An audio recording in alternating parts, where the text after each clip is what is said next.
There's not many topics in motorcycling that we like to talk more about than tires.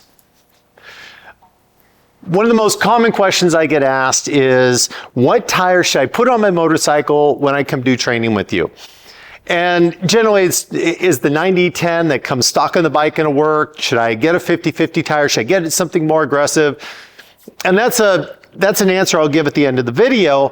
But let's start off with just how do we identify what an adventure tire actually is?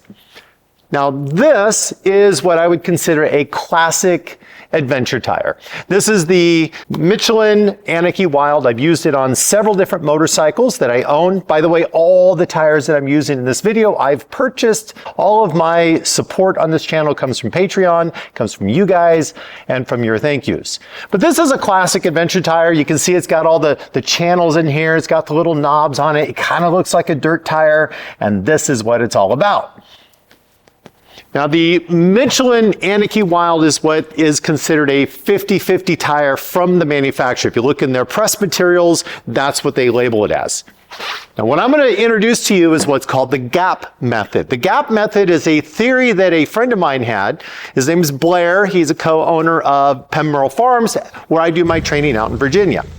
And Blair's theory was simply, if we take a look at the rubber that touches the road and the gap that doesn't touch the road, the ratio between those two is essentially what that tire is. So if it's a 50-50, then you should have roughly 50% contact and 50% gap. What I did is I took 25 tires on students that came into class. It had new tires or nearly new tires and personal tires. And I did a printing on those tires. When you look at the Anarchy Wild, this is what that print looks like. And then I captured a repeating pattern. I highlighted or filled in the gaps so that made sure that I got a really good print on it, and then ran this through the computer so I could see what the ratio was. On the Anarchy Wild, it came out 38%, roughly 40% contact area on the tread. So based on that gap theory, this would be a 40-60 tire, although looking at it, it looks more like a 50-50. Now keep in mind, when we're doing this gap method for grading tires, we can only look at one thing. What is the gap and what is the contact area? We're not looking at compounds. We're not looking at sidewall stiffness. We're not looking at the other construction factors that are hidden inside the tire. However, as a consumer, that can be hard to get really clear information. Let's take a look at another tire here. This one is the Shinko 705. The Shinko 705 is considered a 70-30 tire. And when I look at the printing on that Shinko, this is what it looks like. And the gapping on this particular tire came out 68-32. So if you look at the manufacturer, the Shinko website, they claim it as a 70-30 tire. And in fact, it is a 70-30 tire. Now, when I say that 70-30, the reference will always be street first and then off-road. So 70-30. And I'm going to come back to that whole off-road, on-road thing and how does that work for you. I'm just going to start with, let's just talk about the simple scoring of the tires. To give you a couple more examples for comparisons, we're going to work a little bit more aggressive. We'll go to a Kenda Big Block. And the Kenda Big Block is another classic looking tire. Looks a lot like the Tkacs 80. And this particular tire, when we look at the printing, it looks just like this. It looks just like a nice big blocks and a gap. It comes out, it's a pretty decent name when they gave it a big block tire. The big block is a 50-50 claim by the manufacturer. And when I did the scaling on this or the measurement, it came out at 43.57. So roughly a 40-60, but not too far off the mark.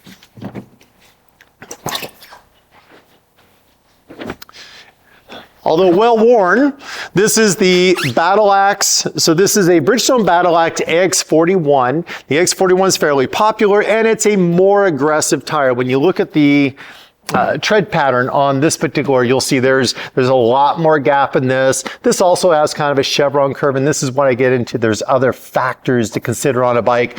But this one here this one's actually closer to around a 30-70, almost opposite of what the Shinko is. So that just kind of gives you an idea of how those ratios work. So the reality is, if you use the gap method, it's pretty close. In fact, one of my favorite tires of all time is the E07. This is the Mitas E07, and I love this tire. It way outperforms what it looks like it should be doing. And this one truly is a 50-50 tire, but when you look at it, you'll see that it's really got these tight gaps. And just a glance at this tire does not look like it's truly a 50-50. That really looks like there's more rubber on the road than there is gap. I'm gonna come back. That tire is just, that's a brand new tire that just went on one of the GS's at my shop. The other GS, the one I use for teaching, has a more aggressive pattern on it, and this is the MotoZ Tractionator, and it looks a lot more aggressive. And it turns out when we look at surface area and we look at tread depth, it is more aggressive, but not as much as it looks like. And that's when we get to this next level of what do we need on a bike. So if you're going to use the gap method, that's great. We do need to be cautious on a few. There's an example, and I don't have a sample of the tire here, so I'm really sorry about it. I have used them, I just don't have one with me. And that is the Mission, the Dunlop Mission. And I'm going to tell you, if there's one tire on the market that is overrated, that's the tire. And it's not that I don't like the Dunlop Mission. I think it's a great tire for touring. It's fine if you're on gravel roads. But unfortunately, a lot of retailers are selling the Dunlop Mission as a 50-50 off-road tire, and believe me, it is not. In fact, when I did the printing on this and I looked at the front and the back, it is roughly a 60-40 on the front, which is what the manufacturers, so Dunlop calls it a 60-40. Retailers are calling it 50-50. The rear, on the other hand, is a 75-25. That's less than that Shinko 705. So yeah, we have to be careful. And I've also found that Dunlop runs shallower knobs, and they seem to rate their tires more aggressive than others do based on the gap method. And keep in mind, I'm acknowledging the fact that this isn't talking about the compound, it's not talking about the sidewall, because that Dunlop Mission has an extremely stiff sidewall. It's a very heavy tire, which makes it very durable.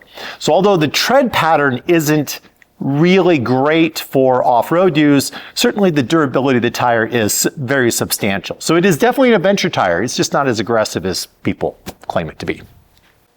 The gap method is a pretty effective way to quickly assess a tire just by looking at them. I find the manufacturers that do score their tires with a value seem to be either spot on or they round to the more conservative side, meaning that something like the AX41, which by measurement would lean a little closer to 30-70, they're calling a 40-60. The only exception to the rule seems to be Dunlop. They seem to round their tires the other direction, with the extreme being the Dunlop Mission, which is a 70-30, and you see a lot of the retailers selling is a 50-50.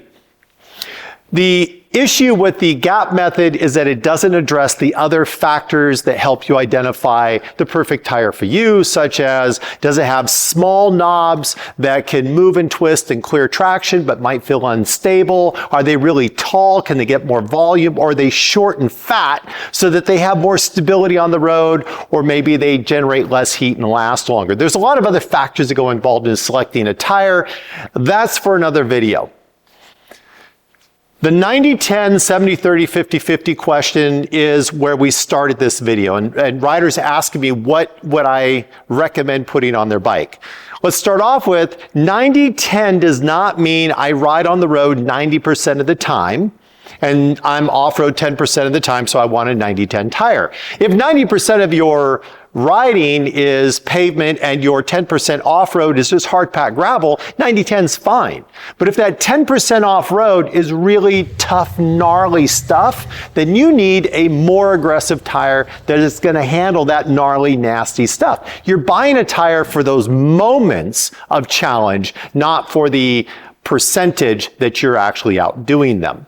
And that means that when I recommend a tire for training, I'm going to say, let's lean on the more aggressive side. Let's go with a 50-50 or more aggressive, so that when you make errors during the learning process, or when we take you to more challenging environments, depending where we're training, what time of season it is, that you're going to get the most out of that training environment. I want to make sure that you're less likely to damage your bike, you're less likely to be hurt, and I also want to maximize what you get out of that training so that you're getting the most out of your time and the money that you've invested in becoming a better rider. I appreciate you supporting this channel. Please make sure you leave comments down below, hit the like, subscribe, share it with other friends. Thank you for all your support through Patreon and through the thank you process that you can do on YouTube. And I'll see you guys in training. Remember, smile while you ride. Attitude matters.